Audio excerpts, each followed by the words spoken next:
thank you all for coming and joining us. Just a little bit information about the Atlanta University Center Research Travel Award. We offer this travel award to educators, graduate students, and independent researchers who will benefit from the access to the manuscript and archival holdings within the Archives Research Center. Our awards are to support teaching, research, and scholarship that will broaden awareness about these unique collections. And I would like to welcome our third and last of the 2018 Travel Award recipients, Dr. Clark Barwick. He is a literary critic and cultural historian focusing on African American literature and the racial politics of cultural memory. Much of his scholarship concerns the Harlem Renaissance, and Dr. Barwick is particularly interested in how certain African American lives, texts, and performances have been neglected in the period's ongoing canon formation.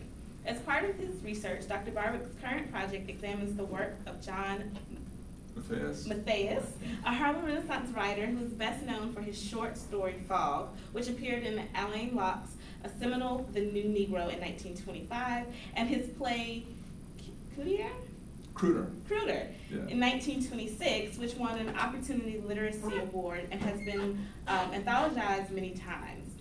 Matthias's writings, which also include essays, poetry, and scholarly articles, often foreground cross-racial relationships, rural blackness, immigration, and the diaspora and translation. Dr. Barwick teaches communication, cultural studies, and writing at Indiana University, Bloomington. And so without further ado, Dr. Clark Barwick.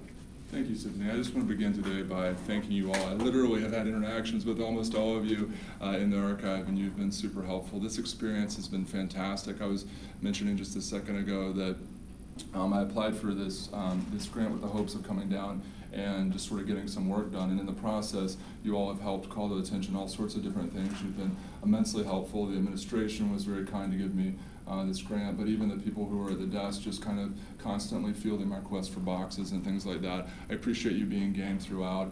This has been an awesome experience. So I've been here twice now, and we split my fellowship up a little bit, and I think I mentioned to Tiffany, but I would unequivocally sort of recommend anyone to come here and work with your archives. You've got some amazing stuff, and I want to thank you for having me.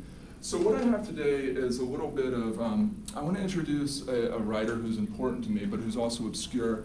As I was mentioning just a moment ago, I'm working on a couple of larger projects. And I've begun to write on those projects a little bit. So part of what I have today is I just want to try out some stuff on you all that will both, I think, help inform what I'm doing here. And then in a moment, we can transition to think a little bit more about some of the things I've found in the archives, which are valuable to me in terms of my biographical work on this particular writer, but will maybe also be helpful to you all if someone comes in and is, says, what's actually in this CLA collection, because it's massive. And I don't know how often it's consulted, because some of the things seem not out of place, but not incredibly detailed. So maybe I can also help give a little bit of feedback on that in places where if you were actually going to look for something, you could identify it, because the collection is just so very massive. But again, I just want to say good morning. And yeah, the title of my presentation today is going to be John F. Matthias and the Black Archive.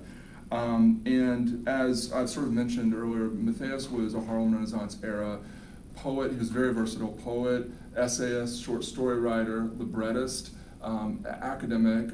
He worked across many, many different fields, and I'm going to talk about obscurity in a moment and how Harlem Renaissance obscurity works. And I think part of the reason that Matthias has become obscure is because he was so versatile, and his items were in so many different fields that you can't just say, oh, this is the guy that wrote jazz poetry, or this is the guy that wrote about Haiti or whatever. He was kind of in a lot of different areas, and he lived a really long time, and I think that is part of why his recovery is important, because I don't think he's gotten his fair due. Okay, so I just wanted to start out with a couple of images. Even if you're not familiar with Matthias's name, it doesn't immediately sound familiar to you. You've almost certainly read his works, or you've encountered his works. So this is a picture of John Matthias. As Tiffany had mentioned a moment ago, for instance, you're likely to have read Matthias's haunting short story Fog, which appeared in Alain Locke's seminal The New Negro from 1925. You've probably also encountered Matthias's, there we go with Fog, Matthias's Caroling Dusk, Matthias appeared in the County Cullen's Caroline Dusk, who, doing the math on it, he may have, I guess he met, I was just telling the story about Cullen meeting, Matthias meeting Cullen in Paris in 1925. So that may have been the genesis of how they built a relationship for him actually to end up in Caroline Dusk. But that was an important, he had a poem that was included in that particular collection. So his drama, his short fiction appeared in Charles S. Johnson's collection, Ebony and Topaz. His drama in Elaine Locke and Montgomery Gregory's Plays of Negro Life, and Willis Richardson's plays and pageants of Negro life. So these were important early collections, especially for those who are interested in just finding compendiums with important African American literature. He had a compelling essay that some of you may have encountered called Some Aspects of the Negro in Contemporary Literature, which appeared in Nancy Kennard's controversial 1934 anthology Negro. It was interesting that he appeared there and gave some really salient comments on where he saw African American, the African American characters, but also African American literature in the grander scheme of American literature. His translation work appeared in Langston Hughes's The Poetry of the Negro, 1746 to 1949. So you may have encountered Matthias here in terms of some of his translation. He did a lot more translation later in his career. His short fiction was anthologized in this particular volume edited by Sterling Brown, Arthur Davis, and Ulysses Lee, called The Negro Caravan. I know many of you are familiar with this particular work, so you may have first come to Matthias in this context. And if you're someone who's aware of African American opera, which I'm not super familiar with, but I'm learning more about it, you almost certainly know about the opera Wanga, which was an important early African American, all African American performed opera that Matthias wrote with. It won an award. He wrote it with Clarence Cameron White, who was also a very well-known composer and also taught at West Virginia State College alongside Matthias, and I'll talk more about that in a moment. In addition to these high-profile pieces, during the 1920s and 1930s, Matthias published regularly in important venues such as the Crisis and Opportunity magazine. So as a prolific and versatile writer, he was really publishing at an incredible rate. Matthias was really everywhere during the Harlem Renaissance. In almost every important anthology, he shows up, and I think that that's significant. However, in recent decades, Matthias's writing has fallen into deeper obscurity, even as the Harlem Renaissance is studied more widely than ever now. And I think not just in the context of African American studies, but works from the Harlem Renaissance show up on syllabi, everything from American cultural history to art history, all over to music history. And so it'd be interesting eventually to think about how Matthias's works show up in those different fields beyond just the Harlem Renaissance as such. So today, as I talk a little bit about my scholarship on Matthias and why I think his writing is significant, I also want to explore how my research here at the Archives Research Center has helped me better understand this underappreciated writer, because I've learned a lot, and I'll reference some things that I've learned just in my two brief visits. So this is maybe a little bit formal, but I actually just had an agenda for today's, sort of a plan for today's presentation. First, I'd like to begin by introducing Matthias and his career, because I think a lot of what I'm going to talk about isn't going to make as much sense if I don't give some context. Then I'd like to talk in greater detail about why I'm interested in Matthias's life and work, and why I think his stories, plays, poems, and essays are meaningful to us.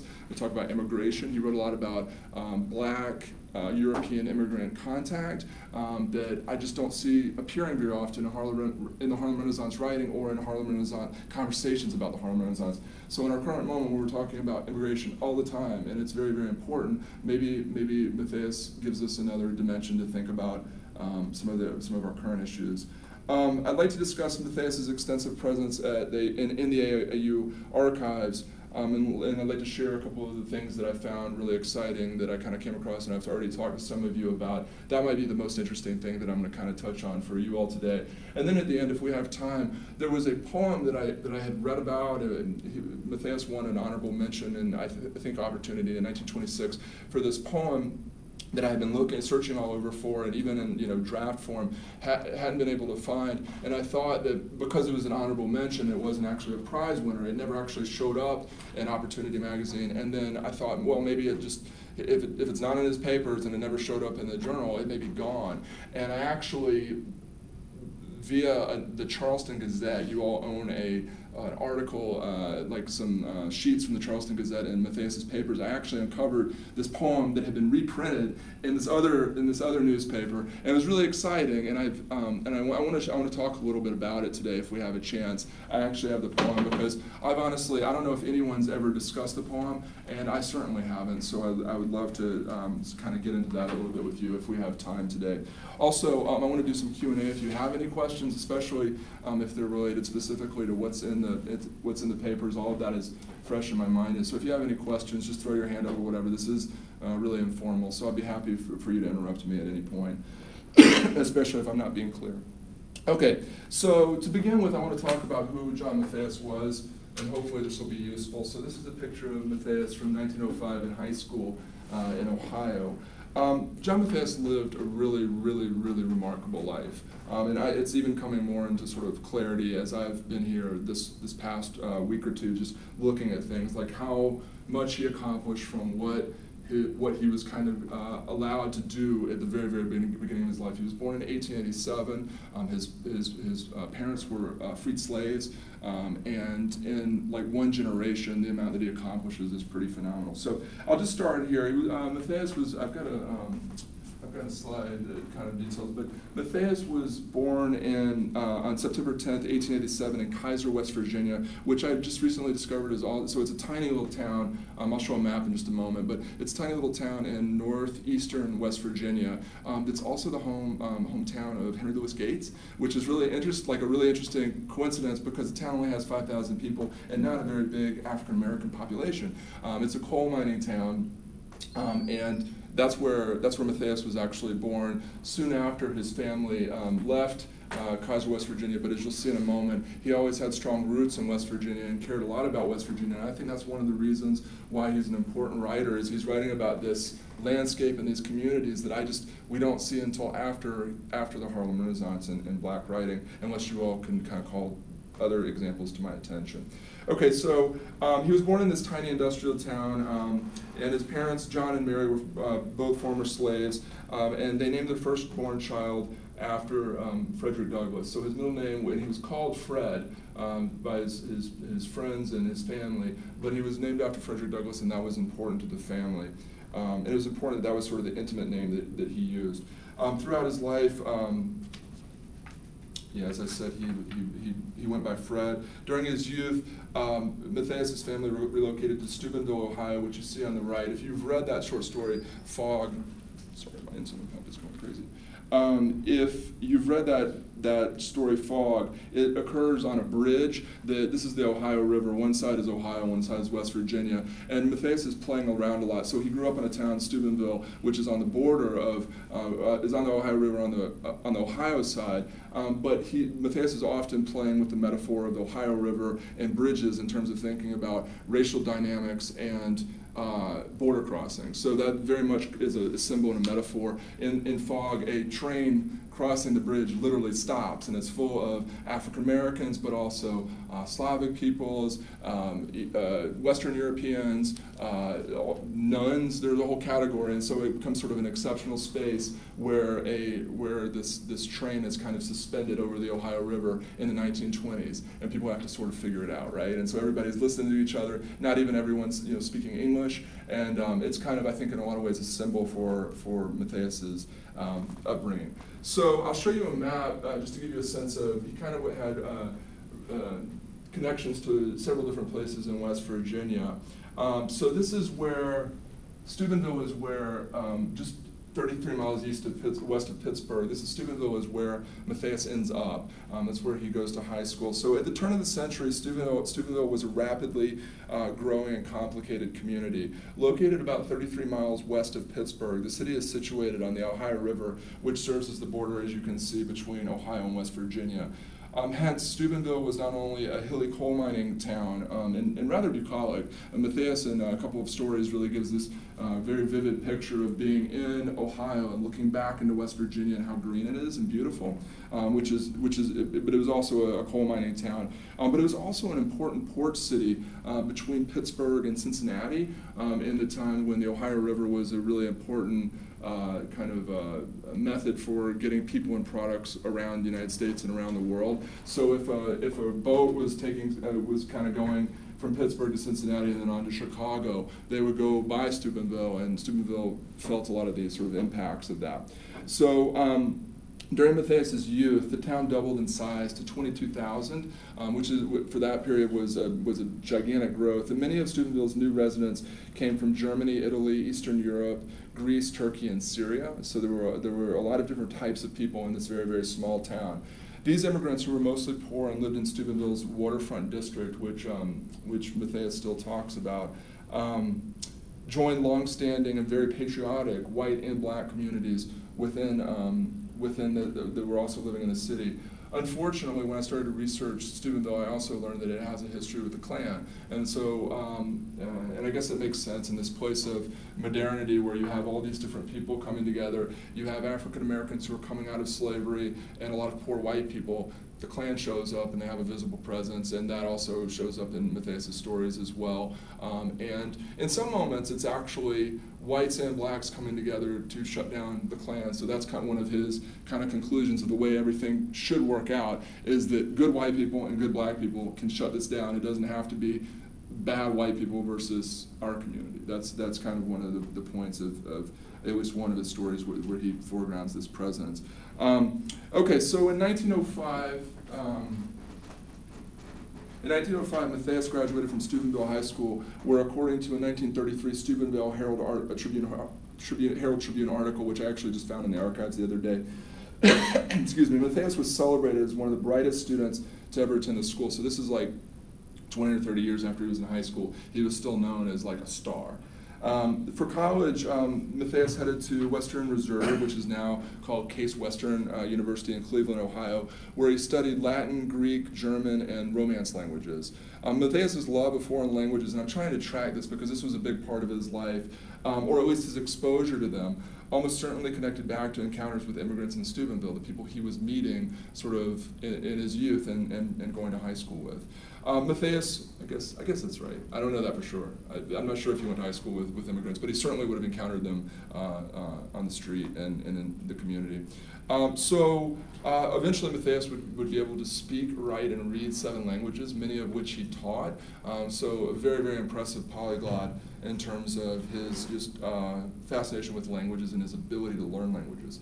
From looking through Western Reserve's yearbooks, which are actually available through Ancestry.com, it seems like Matthias may have been the only or one of the very, very few African Americans in any of his classes at Case Western or Western Reserve. And so there again, he was blazing a trail. Matthias graduated cum laude in 1910, but not before marrying his wife, Maud Roberts, who was a graduate of Oberlin College, and she was a performer. And together, once they were married, they moved to Tallahassee, Florida, where in 1911, Matthias, with just a bachelor's degree, took a professorship at Florida A&M University and taught there until 1922. So he's already getting his feet wet in terms of teaching, probably 10 years before the Harlem Renaissance even starts, before he's kind of the thing that he's most known for even really happens. So since his childhood, Matthias had always been interested in writing. As a boy, he sold his poetry to local newspapers, which I thought was interesting. What would that be like if my 7-year-old son was writing poetry and trying to sell it to the Atlanta Constitution? Like, you can't imagine that happening anymore. Maybe you can, but for me, it's like such a different world. But that was kind of one of the things he did to sort of make money, was to sell his poetry to the local newspapers. And he won Scholastic Awards for his essays. Like, he wrote a historical essay that you all have upstairs on the history of Ohio, which he did that in high school, and was very involved in like debate. And so I think all of that you see moving towards the career that he ended up having. Like, you see those early moments there.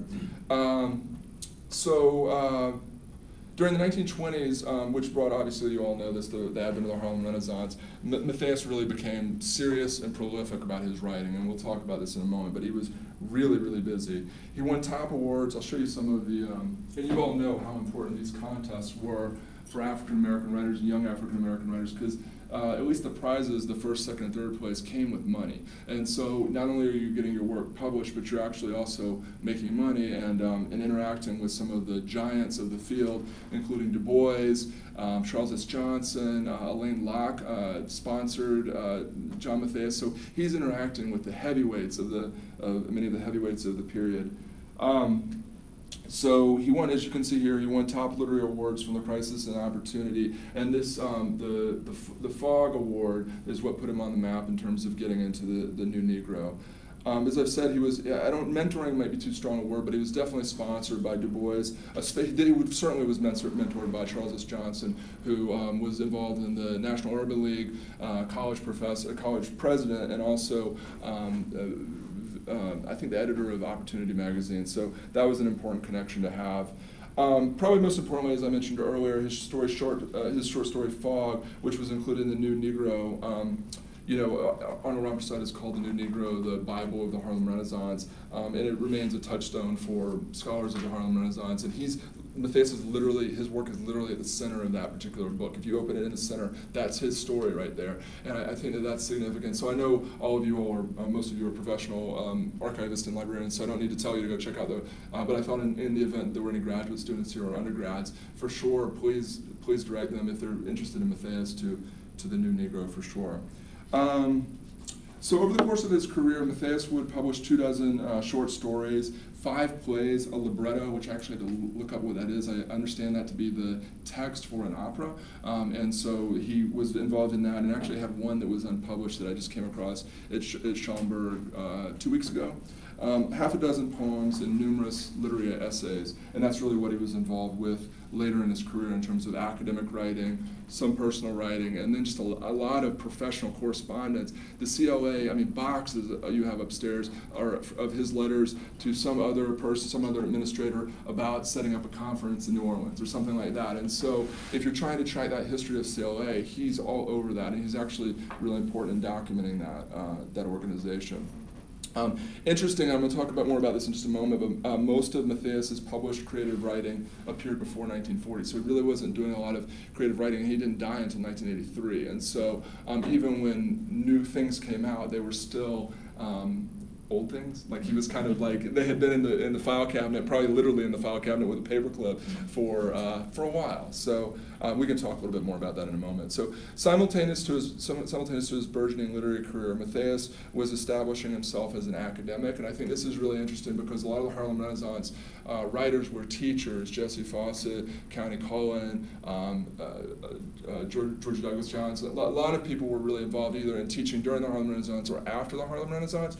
But Matthias really wanted to be a professor. He was aiming to be sort of at the top of the academic, I don't know if that's the right way to put it, but he wanted to work at the sort of highest levels of what he perceived to be the highest levels of education. So in 1921, Matthias earned a master's degree from Columbia University in romance languages and education. And during the 1920s, he would study at the Sorbonne and eventually study for an uncompleted doctorate in the University of Chicago. And I'm realizing in reading, having spent some time working on my doctorate, probably too much time working on my doctorate, I realized how like challenging that was to do in the flow of my life.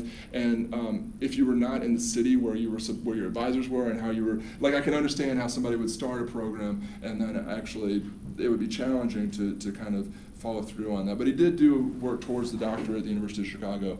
As the Harlem Renaissance was unfolding, Matthias actually spent the better part of the 1920s in Charleston, West Virginia, where he was appointed professor and department head of Romance languages at West Virginia State College, and that's a job that he held for a very, very long time.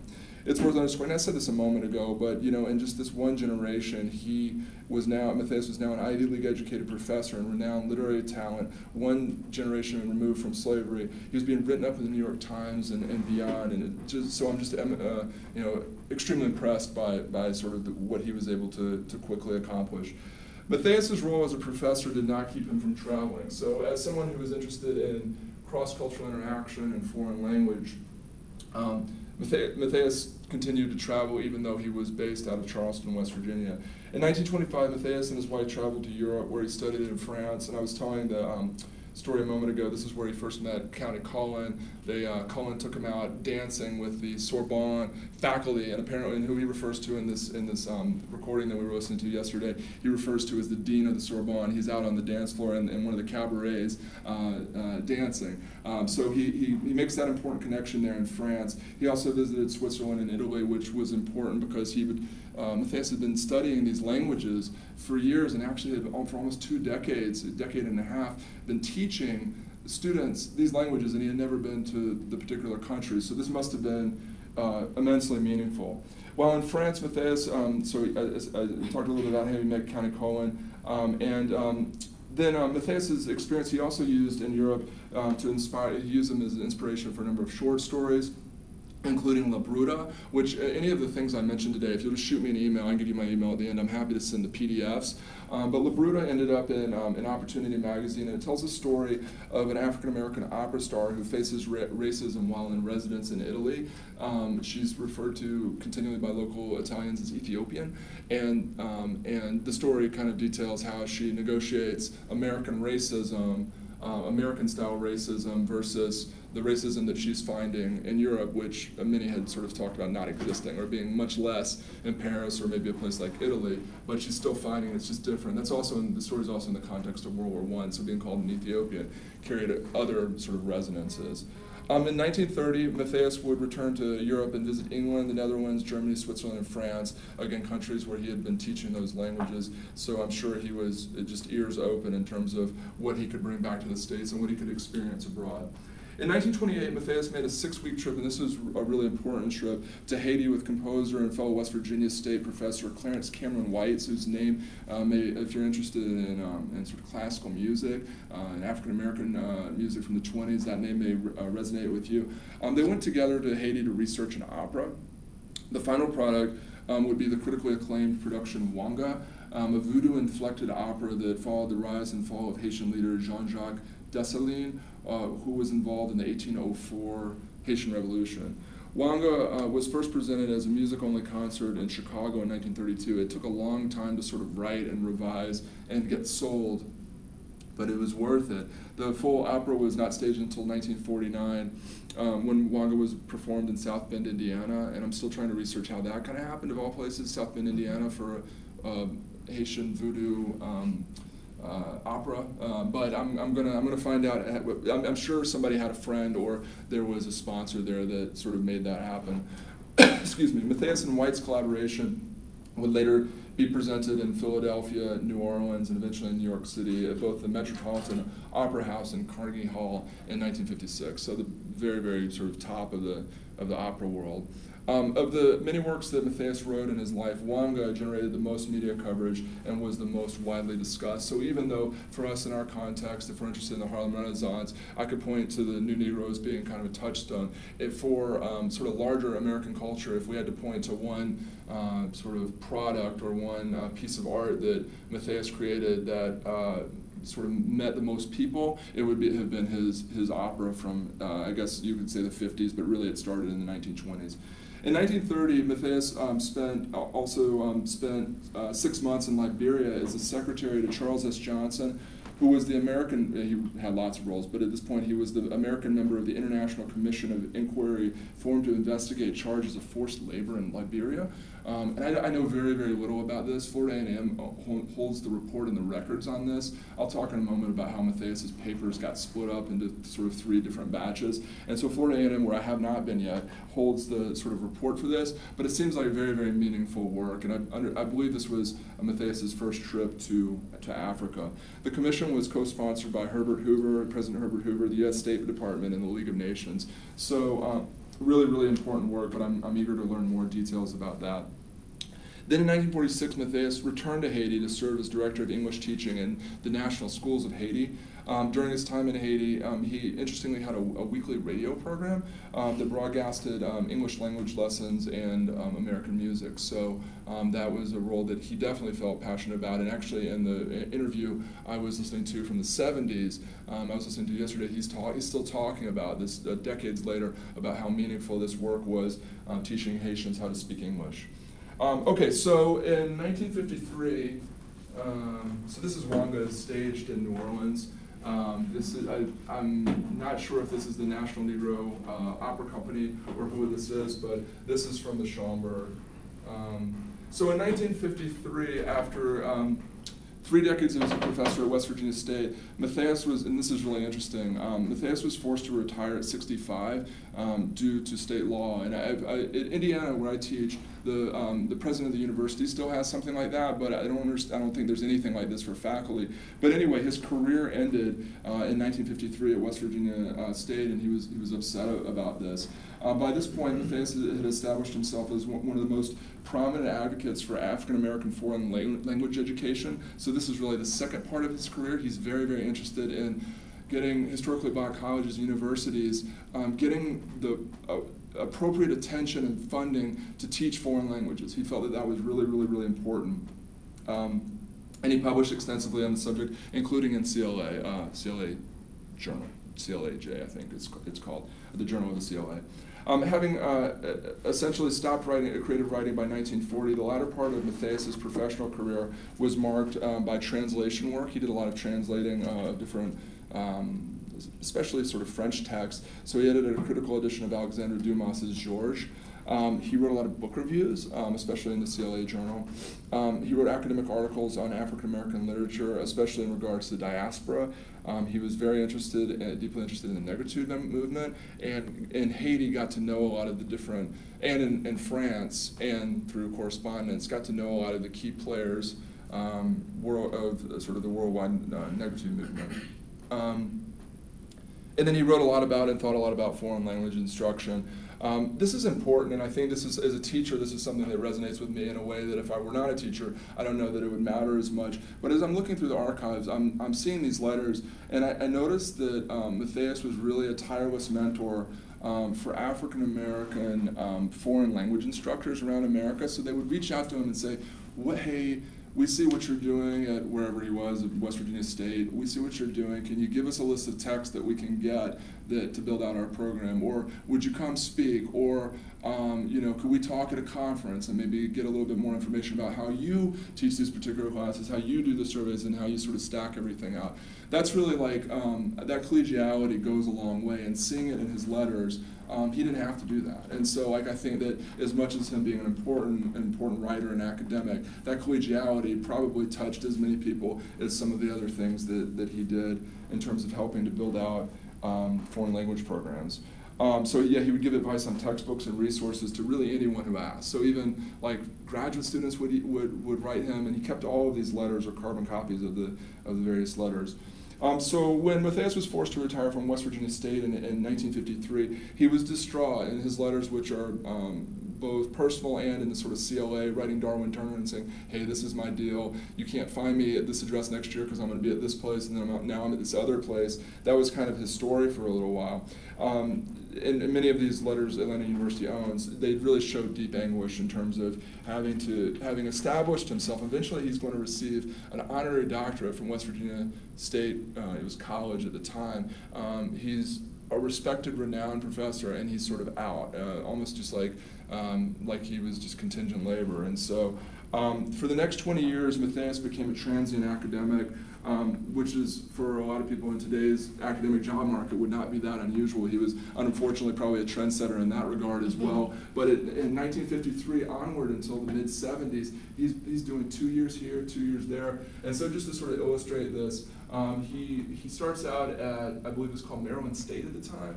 Then he's at Dillard, Texas Southern, Morse Brown, Morehouse, Hampton, Kentucky State, where he stays for a little while and really helps build out. At all these places, too, he's showing up and saying, what do we need to do in terms of foreign language instruction? And he's trying to immediately get money, because he's got such a prominent role. I'll talk about this in a moment. But he has such a prominent role in the CLA, and he has friends everywhere. He's like, I want to let you know this is what we're doing, and these are the funds that we need. So at each place, even though he's visiting lecturer, visiting professor, he's going at hard in terms of trying to help build out the programs and help build the students. He's also teaching a lot, where for someone who's a teacher, I look at the amount of students that he was, and we're not just talking like Spanish. He's teaching like Spanish, French, German, Latin. So he's got tons of students, frequently like 4 or 5 preps. So just really, really impressive. And he's probably, I haven't seen anything, but I'm imagining he's not getting paid what he's worth at these particular places. And then he ends up at Florida A&M. He wasn't on the faculty, but he takes sort of an administrative role in the early 1970s, returning to Tallahassee, where he and his eventually his second wife would live for the rest of his life. So that's Florida A&M, along with West Virginia State, ends up having a particularly important role in his career. So with this sort of litany of all the schools he had sort of touched and been at, I'll also just say that the uncertainty of year-to-year contracts was particularly stressful because his wife, Maud, who he had married before he graduated undergraduate in Cleveland at Western Reserve, had type 1 diabetes and was insulin dependent in an era where insulin delivery and all of that wasn't easy. And she ends up dying in 1965. They never had children. To my knowledge, Matthias doesn't have any children.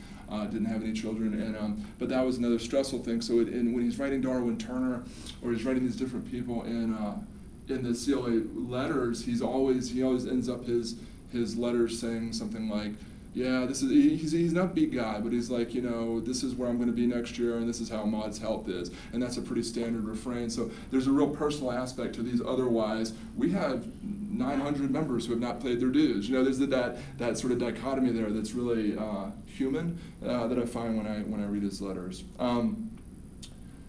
Okay, so I wanted to talk for a moment about Matthias's background in the College Language Association, which I've learned a lot about being here because you all own the bulk of. This is my connection to Matthias here is through the CLA papers. So one constant in Matthias's life, even as he was sort of bouncing around, was his involvement in the College Language Association, which he belonged to for almost from its inception. I think it started in 1937, and Matthias joined in like the 40s. He served as its treasurer for 32 years, which is, again, responsible for why Atlanta University owns so many of Matthias's sort of handwritten materials and typed. Matthias's papers are housed here in the CLA collection. A significant portion of the collection's 100 boxes or so have some connection to Matthias. They include his letters to CLA administrators, letters to CLA members, again asking for dues, which is absolutely thankless. They were also launching the journal, which he was very involved with, but he was very responsible and like, do we have the money for publication? Do we have the money to get this to the printer? That sort of thing. And he kept copious CLA financial records. I'm not sure if anyone, you all would know, we can talk about this maybe in a moment, if anyone has written a wholesale history of the College Language Association. I'm sure the CLA would support that. I think there's been a documentary on it, but if anyone ever did that work, they would need to come here, and Matthias would be an important part of that particular story. So through CLA, and we can see in his papers, Matthias was really committed above all else to African American higher education. That was where he really placed that's where his values were, especially for the last half of his career. Matthias remained busy into the 1970s, so in 1974, after failing to find a major publisher, Matthias self-published his own collection of short stories called A Collection of Short Stories. It was really interesting, and again, this is endearing. This was one of the first things I found. We have one of these at Indiana, but he self-published this, and at this point he's 80s, something like that, or close to, like 80s, in his 80s or whatever, or late 70s, and he's individually, he found Leonard Slade, who is still an important professor in African American Studies, I think at the University of Albany. He actually edited this for Matthias, but Matthias prints these out. They're really, this is almost like just not a cardboard, but it's like a very non-durable kind of cover. And he went through, he sequenced the stories the way he wanted them. He added some new stories, as I said, which were actually old stories. And then he hand sort of inscribed them to the various places that were important to him. So it's interesting, you can almost see a Matthias career roadmap if you go into WorldCat and type in John Matthias collection of short stories. It'll show all these institutions that have, and this was the one I found at the Schomburg a couple weeks ago, that he's personally inscribed these to. And some of the places, like random schools in Wisconsin, that seeing the letter upstairs, it all makes sense. It's like, oh, he had a friend there. But like when it's like, how did this end up in Wisconsin, Green Bay? Like, who did he know up there? Because otherwise, a lot of them coordinate with where he had, like at Dillard, or I know you all have one here that I haven't looked at. But anyway, this is kind of an endearing personal thing that he's doing as he's looking back on his career. So this collection, like I said, it started out with Fog, but it included a lot of his other works. But interestingly, only the fiction. He didn't include any of his poetry or plays. And yeah, so he placed these around the United States in various universities. I don't know if he sent any abroad. In the early 1970s, Matthias remarried, and his new wife, Ellen Turner Matthias, who brokered the exchange of Matthias's materials to Atlanta University, together they would continue to reside in Tallahassee, Florida, until the end of Matthias's life in 1983. In 1978, Matthias was awarded an honorary doctorate of letters from West Virginia State, and I learned more about this from actually your collection here. Interestingly, this occurred at the same ceremony honoring Senator Robert Byrd of West Virginia, who was the longest-serving senator in the history of the United States, but also a former Klansman. And so I'm going to show you a document I found, and it's crazy. And by that point, Byrd had sort of tried to come right with his history, and everything was sort of out on the table. So, but still, it's very jarring to see this super important Harlem Renaissance writer who's been given the degree that he should have had many years ago, being, aside Robert Byrd for whatever reasons he was sort of being honored. That's kind of a little bit jarring there, and I'll show an image of that in just a moment. In 1983, Matthias died at the age of 95, outliving almost every other participant in the Harlem Renaissance, with the exception of Richard Bruce Nugent and Dorothy West, and both of them were about 20 years younger than Matthias, and I think Dorothy West might have died in like 1998, but it's also important just in the context of the Harlem Renaissance to say that John Matthias was being born in 1887. I can't remember when Zora Neale Hurston was born, but she was maybe born a few years after that. But Matthias was 13 or 15 years older than Langston Hughes. So even the group that he's being connected with in the Harlem Renaissance, he's actually much older, and I think that helps inform why, when we look at some of his stories and his poems, why some of them seem a little bit more traditional, because he was raised on writing that was not jazz age modernism. It was like 19th century romantic French novels. And so I think I think this builds into my argument about why he's kind of been obscured. Part of it is formula or formulaic or formal. Like the way that he wrote might have made people less excited than if he was writing maybe say like the same content in jazz poetry. And I think that's an interesting point to make about his age. So if we're, how are we on time? Are we okay? Should I start to wrap up?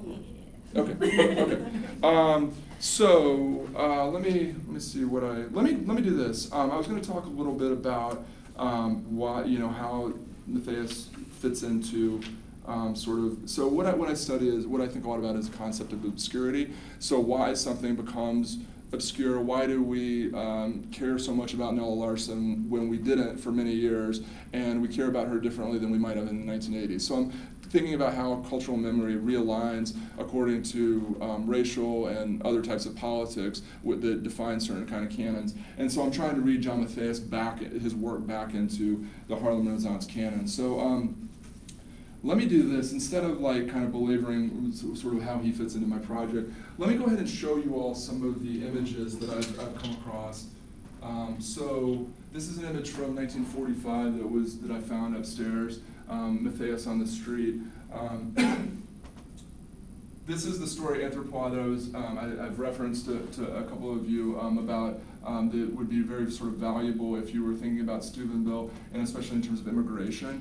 I can send this out to any of you who are interested, but this is the story where an African American and a sort of a Greek family come into contact, and the Greek family comes to the United States with no ability to speak English, no money, but very, very quickly in this small town is able to own an ice cream parlor. Then they eventually own a movie theater, and even though Bush Winter, who is essentially Matthias's family, they have worked hard. They're patriotic Americans.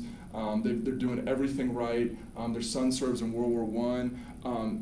Bush Winter, who's the main character, watches as this Demetrius Papon, his family rises to the top, and not only they shorten their name, they become American, but they also become white. I mean, they early on are described as being swarthy and other sort of adjectives, and by the end of they've had access to this whiteness and what's interesting about that in a lot of Harlem Renaissance stories, you don't see the way the immigration stories that we learn about are not African Americans interacting directly with immigrants. Usually there's some sort of mediation, white people or the immigrants telling the story. This is a very interesting story where an African American writer is talking about what it's like to be black in a town that you feel is yours and have others come in, and you want to commiserate with them because you see how they're being sort of spit on and treated badly early on, but then you watch as they sort of climb the ladder in ways that it's completely inaccessible to you in 1920 Steubenville, Ohio. So I would encourage you to check out the story, or I can send it to you if you're interested. These are some of the themes too when we read Matthias's work back in the Harlem Renaissance. He's writing a lot about coal mining and factory communities, immigration, and sort of comparative racialization.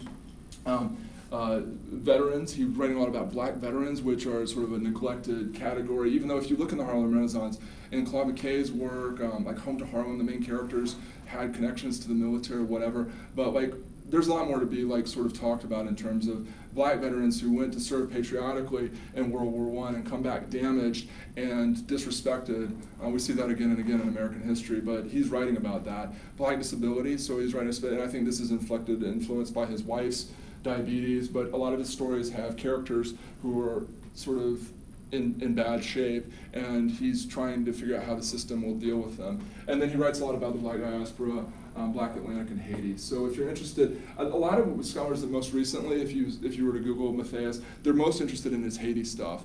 And so I'm happy to direct you to that, or you may want to direct others to his Haiti stuff if that's a question that you get. So what's been valuable here? A couple of things that have jumped out at me, and I'll kind of go through these sort of fast, but so you own some handwritten drafts of poems, and this was a particularly early poem called At Play. It's just, there's something about seeing an author's own hand, and this was a final draft, so this is something he's ready to like send out for publication. It would have been from the 1910s because he was still at Florida A&M, but there's a lot of this in there, and it's really wonderful to actually see the kind of very personal handwritten drafts. I found a Pegasus Column, and I don't know in what context this would be important to you all, but it's really very important to me. In 1942, Matthias wrote a column, a weekly column for a while in the West Virginia Digest, and I can't find where this journal actually exists anymore. But interestingly, somebody saved his columns, and I thought they were lost. So this is really important, especially in what I was just talking about with immigration and sort of African-American patriotism, how that works out. These columns are very much dealing with Hitler, fascism, how African-Americans can sort of respond, and really Americans should respond to what was going on in Europe in 1942. So it's a really, really interesting take, not only just to have in and of itself, but also to read against his earlier work. That's really valuable. And this isn't really scrapbooking, it was really what it is somebody had taken photographs, and I'm thinking this is his second wife, because she was very involved in the sort of transfer of different papers. Pasting like photographs onto a piece of paper and then Xeroxing them and sending them out to, like, it's very weird, but it's important because several of these photographs I had never seen. There's one in the middle here of Matthias and his second wife. We don't see his first wife here, but there's an image of her also in this. And they're not really combined, they're just kind of loose papers that I don't know if they were sent out to the family or maybe upon his death. This is what was included with his funeral or something like that. I don't know, but it's really interesting because I can say, oh, okay, this is kind of how his life went in images. Some more scrapbooking, for instance, I hadn't seen this, that I guess I think it was like in the 1950s, fog was still being assessed by at least Afro Magazine as being one of the top 10 short stories of all time in African American literature, which is important because by that point he had quit writing in the Harlem Renaissance. This was pretty much, 1959 is pretty much the lowest point where like people were not reading the Harlem Renaissance. It's a different moment of Ellison and Baldwin and others, not the Harlem Renaissance. So that's interesting that he's read alongside Richard Wright. This is that picture that I was talking about. So this is when Matthias gets his honorary doctorate in 1979. The yellow jacket is like the bulletin of Western Virginia State College at the time or whatever. Very small John Matthias, very big Robert Byrd. That was an interesting thing that I came across. I was like, this is totally weird. It should be completely reversed, but it is what it is. So This was his honorary degree that you all own a copy of. A lot of, so I don't know, again, I don't know who would come in asking for this, but if anybody was asking for like what African-American education looked like at particular historically black colleges in terms of foreign language education, he's got a lot of syllabi, class rosters, just information about like the courses he was teaching, which is just kind of cool to look at because I read this against like all the other stuff I know he was reading that had nothing to do with sort of this stuff, and so it's really interesting to see like this side of him in terms of course development. And also I'm a teacher, so you can tell a lot about somebody by reading how they put together a syllabus. You have a lot of books, or I should say some books, from the Theists collection. This is one that he gained around the time that he went to Haiti. There are English language and foreign language books involved. This is really interesting. This is a really sad form letter. This is the form letter when he gets basically relieved of his duties or whatever I'm sure they had a nice way of saying forced retirement. He was forced to retire at West Virginia State College, and he basically, pre-internet era, comes up with a form letter with his photograph and writes this paragraph about what he's sort of, like what's happened to him in terms of having to be forced to retire. He talks about, this is kind of an advertisement for himself, and then he wraps up with this like heavy-hitting list of people who will go to bat for him. But as you see at the top, dear space, so he's literally just dear, Atlanta University or whatever it is, or whoever he knew. So this is kind of sad but interesting to see that this is how he felt like he needed to sort of sell himself. This was just a sketch that I came across that had to do with J. Rogers' column. It was interesting to me of all times in 1956, around the time of Wanga, that this was drawn. I mentioned the lecture that Matthias gave in an African American Studies department at Indiana University. This is worth a listen, and the tape is really, really clear, thanks to Tiffany. I would encourage you all to check this out if anyone's interested in oral history.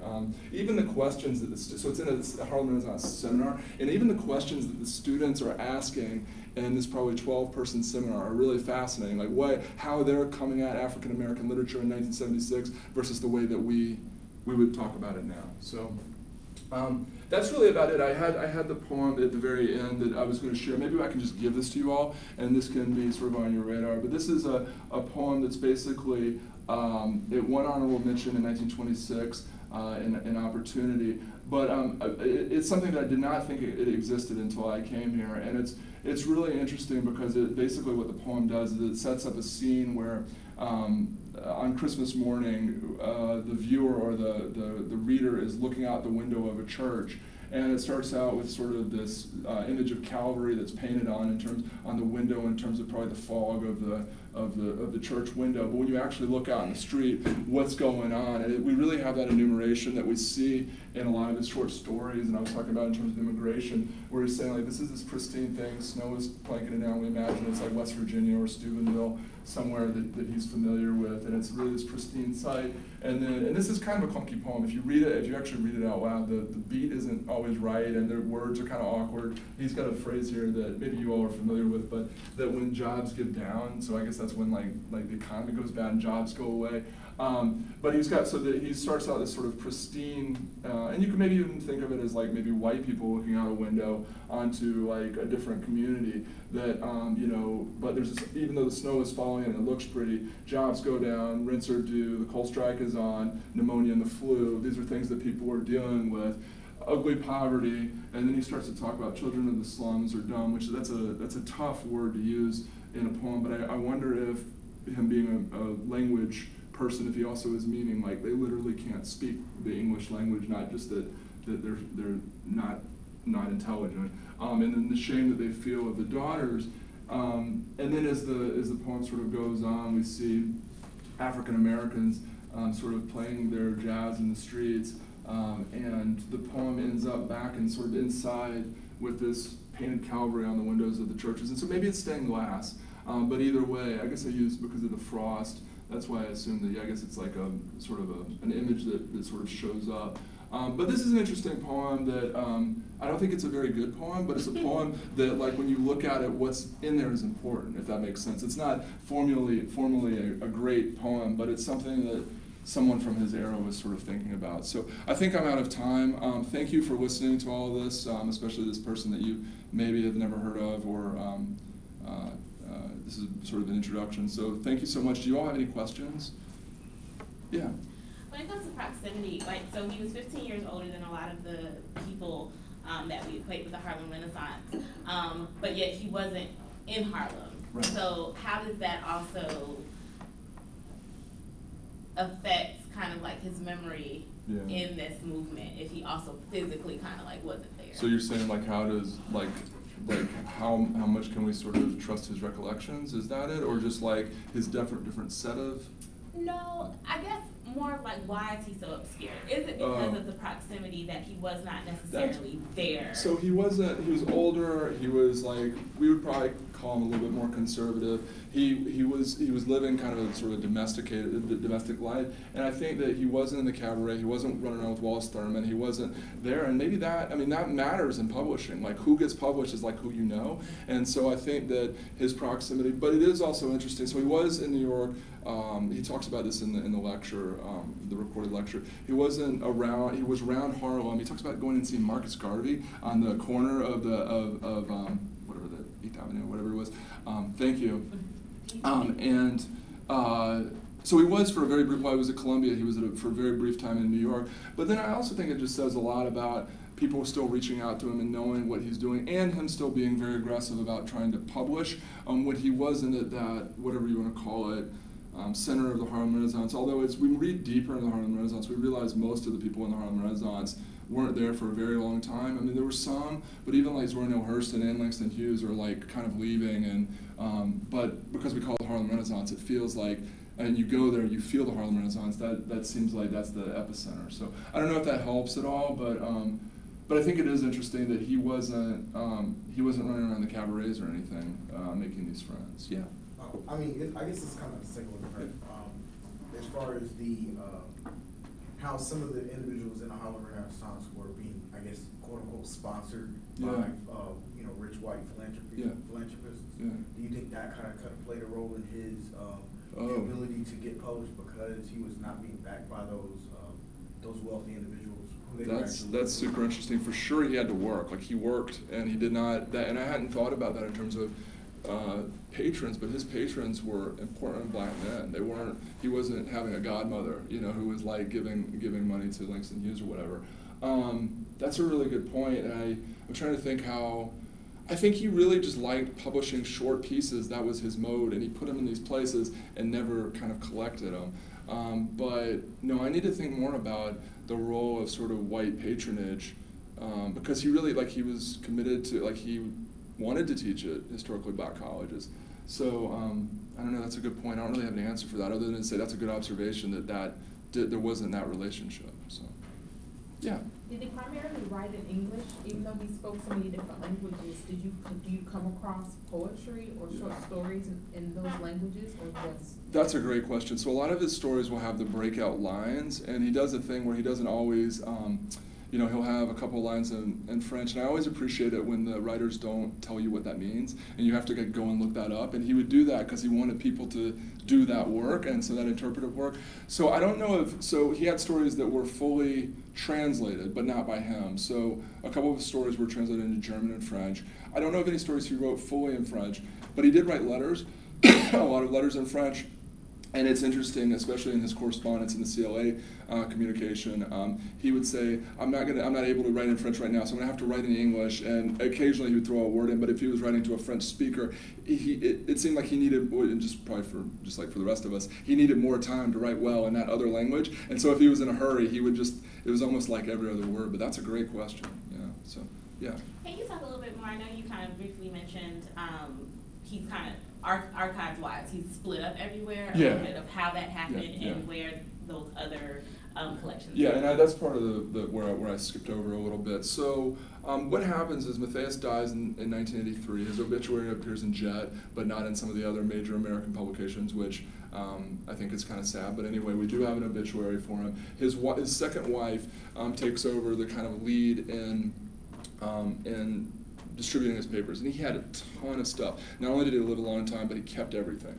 So his wife is kind of left to figure out what should go where. And I don't know if I feel 100% comfortable right now saying what the different motivations were.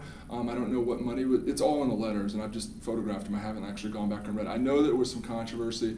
There was one professor at Yale who, the second wife, this is really inside baseball, but kind of got into it with, in terms of, and they kind of, their relationship broke off. But the way that when everything kind of played out, a lot of the personal papers ended up at West Virginia State, so a lot of the writing, West Virginia State University, which is in Charleston, and they still hold a lot of the papers. So if anybody was ever working on Theists, they would, and they came to you all, it would be important to connect them as well at West Virginia State. But they don't have, I don't want to say, I don't know so much about the size, but it's definitely not all of the administrative stuff. It's really just, from looking at their catalog, and I haven't been there yet, but it looks like it's just a lot of literary things, like so pre-1940s things. A lot of the stuff comes to you all, and that was brokered, I want to say around 1987, and it was by the second wife working with the CLA to then talk to you all about getting, I don't know if that's when the CLA collection was established here, we could figure that out, but this was going to be an important part of that, and all the papers were coming here, so there were a lot of negotiations and a lot of strong feelings in the letters come out about the work, but I think the reason that AU is important is because of the connection to CLA. And then the third site is Florida A&M, and I haven't been to Florida A&M yet. As far as I can tell, they don't have as robust a cataloging system as you all do, and so I can just kind of see references to things. I can't really see what's there, but I know for sure that a lot of the Liberian labor stuff is there. So as you can see in the body of his work, he did all of these things, and so there are a lot of, I could imagine a lot of different types of scholars coming in and saying, well, I'm interested in foreign language, I'm interested in Liberia, I'm interested in Haiti, and not really caring about the breadth of it. But I'm noticing that a lot of the scholars don't even, that I just talked to outside of the archive, don't even know that this stuff exists. So somebody, I have a friend who's writing on Matthias in Haiti, who was very interested in Wanga, and didn't know anything about the short stories. And I'm like, wow, that's kind of my entry point to him. And so part of my project is to make everybody kind of aware, because he's writing about Haiti in the short stories, even though his main thing is that opera, right? So 3 different places, plus Emory has some stuff, Schomburg has some stuff, and I think that Beinecke has a few things, but by stuff I'm meaning like maybe a draft of Wanga or a couple of letters. A lot of it would depend on, because John Matthias wrote so many letters, that so many of the people he corresponded with have files in other universities, and so that's how they kind of end up. Hopefully that helps. Trying to think of other important details. So now maybe it makes sense when I'm like, box 83 only has 1 folder in it. Because what I'm doing, for those of you who have been helping me with these boxes, is like, there are 100 boxes, 25 are important to Matthias, but he's got like a single folder in like almost all of them. And so I'm asking for these boxes, and I'm looking through them, okay, I've got to put this back. So it's like, wow, Clark's really done with this fast. But it's really, there was just this one thing in there that got slid in to a particular box. But I don't know, is there anything else that you all were interested in? I'll keep you updated. So as I move forward with things I've learned here, but also learn other stuff, if it's relevant to your archive, I'll shoot you an email and just say, hey, this is what I found out about this. But thanks for your attention today. I really appreciate it. Hopefully this was useful in some way. Thank you. Thanks.